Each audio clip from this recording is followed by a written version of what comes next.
FARMstead ED and the SLO County Farm Trail supports our local family farms by getting out there and promoting them, marketing them, allowing the farmers to stay on the tractors and do their farming, and we get out there and sing their praises. We're a bit of a marketing organization for the small family farms and agriculture here in the area. We have so many hundreds of small family farms, and people don't know about them because they're in their little pockets and they're farming. And so what we want to do is get people to the farms, meet the farmers, and then they can understand how their food is grown and how their daily products are made.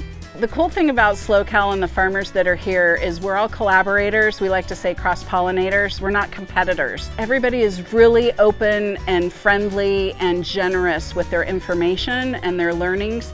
So a big part of what FARMstead ED, we're kind of an agricultural matchmaker of sorts, because we introduce not only the end consumer to the farms, but we also introduce farms to farms. That allows people to learn. If John the farmer has learned from something, let's share that knowledge, let's share that information. That makes us all better producers in the long run. That's the kind of community that we have here, and that's super important to us.